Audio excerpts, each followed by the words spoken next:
इस वक्त रात के 3:40 का समय हो रहा है और मैं मोहम्मद राशिद इस वक्त मैं 30 हज़ारी में खड़ा हूँ। और 30 हज़ारी में आज पहला दिन था जो भूख हड़ताल का जो है रखा गया है, और इसमें सबसे बड़ा योगदान मेरी टीम का जो एक मेंबर मोहम्मद साहिल उसका और अन्य मेंबर जो रहे हैं उन लोगों का साथ रहा है। इस बीज को बोने में, इस आंदोलन को और हवा देने में जो है मोहम्मद साहिल का बहुत बड़ा रोल रहा है। और इस वक्त मैं बताना चाहता हूँ 3:40 का समय होगा, लेकिन हमारे जोश में कोई कमी नहीं है। और मैं जो जहाँ खड़ा हूँ ये 30 हज़ारी का बहुत इंपॉर्टेंट पॉइंट है। इंपॉर्टेंट पॉइंट इस लिहाज से है कि पहले तो हमारे देश का तिरंगा साहिल करो, देश का तिरंगा हमारे यहाँ मौजूद है जो हमें लड़ने का एक प्रतीक देता है, आंदोलन का एक प्रतीक देता है। साथ साथ ही सत्य का स्थान है हमारा, जो सत्य में जीतने की बात करता है और सच की जीत होती है उसकी बात करता है। अब हमारा जो विरोध प्रदर्शन है वो किस वजह से हो रहा है मैं उसके बारे में बात करना चाहता हूँ, और ये हड़ताल हमारी कब तक जारी रहेगी मैं इस पर बताना चाहता हूँ। ये हमारा भूख हड़ताल के लिए टाइम लगेगा और हमारे बाकी मेंबर्स भी हैं, मैं उनको भी आपको दिखाऊंगा।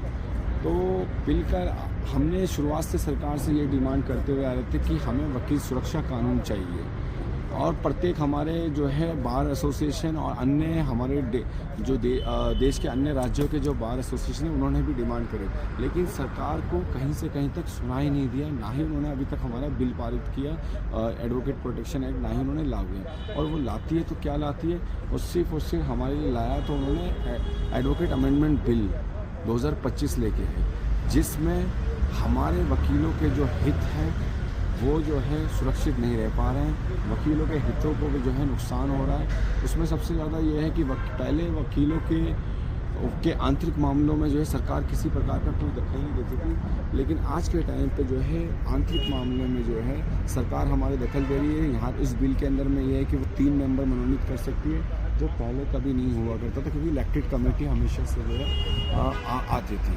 पहला तो ये हो गया। दूसरा ये है कि सरकार कोई भी निर्देश वगैरह या कोई भी ऑर्डर जो है बार काउंसिल ऑफ दिल्ली या इंडिया को दे सकता है इस बिल के आने के बाद से, यानी कि वो अपने आदेश और ऑर्डरों का पालन कर सकता है। पहले ऐसा नहीं था, क्योंकि वकील एक स्वतंत्रता बॉडी रही है, तो ऐसा पहले नहीं था। लेकिन आज के टाइम पे अगर ये बिल पास हो जाता है तो वकील स्वतंत्रता बॉडी नहीं रहेगी। दूसरा इन्होंने प्रावधान हमारे लिए रखा है कि हम कोई किसी प्रकार का जो है स्ट्राइक वगैरह नहीं कर सकते। मैं बस ये बताना चाहता हूँ कि स्ट्राइक जो है सिर्फ वकीलों का ही नहीं, हर किसी का राइट है।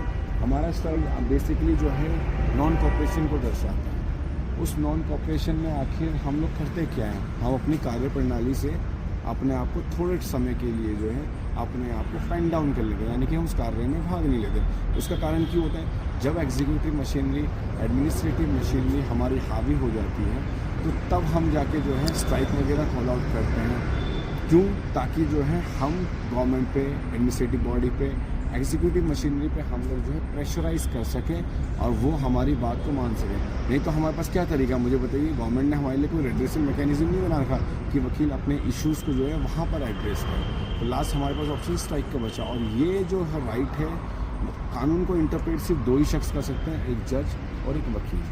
और वकील से ज़्यादा कोई अनुभवी नहीं होता कानून को इंटरप्रेट करने के मामले में। और मैं वकील होने के नाते ये कहना चाहता हूँ जजेस से भी कि कृपया करके प्लीज़ आप जो है हमारे कानून को इस लेवल पे इंटरप्रेट नहीं करिएगा कि वकीलों की स्ट्राइक इलीगल है। वकीलों की स्ट्राइक इलीगल नहीं है। इसी स्ट्राइक की बदौलत ही देश को आज़ाद कराया गया, और स्ट्राइक के ज़रिए से ही हम अपनी बात को जो है गवर्नमेंट को या एडमिनिस्ट्रेटिव बॉडी को मनवाते हैं। और अन्य इसमें प्रावधान जो है और भी जो है व्यापक तौर पे जो है थोड़े रखा है कि इसमें जुर्माना तक वकीलों को रखा है। लाइसेंस जो है रद्द करने के इसमें प्रावधान रखें कि स्पॉन्टेनियसली लाइसेंस जो है रद्द कर देंगे।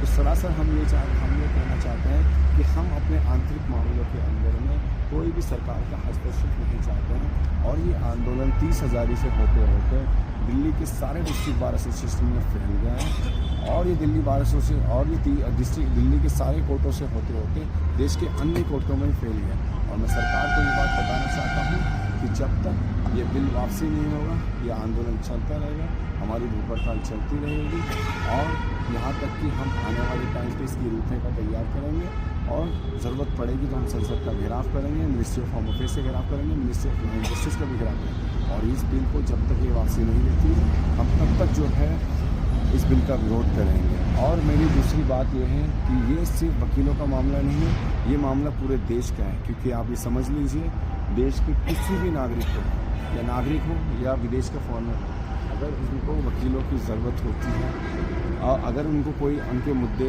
अगर होते हैं या उनके साथ कोई नाइंसाफ़ी होती है तो आखिर वो किससे आवाज़ उठाती है? वकील के थ्रू आवाज़ उठाती है। तो अगर वकील की आवाज़ दबा दी जाएगी तो आखिर वो लोग किसके पास जाएंगे? वकील के पास। तो वकील के पास पावर रहना बहुत ज़रूरी है। और वकील, हम बस यही कहना चाहते हैं कि हम स्वतंत्रता रहना चाहते हैं। और प्लीज़ गवर्नमेंट से भी यही है कि आप हमारे मामलों में हस्तक्षेप ना करें, हमारे खिलाफ़ में कोई ऐसा कानून ना लाएं जो वकीलों के हितों के खिलाफ है। और आप साथ साथ में भी दिखा दीजिए जो प्रोटेस्टर्स हमारे जो लड़ रहे हैं आंदोलन वगैरह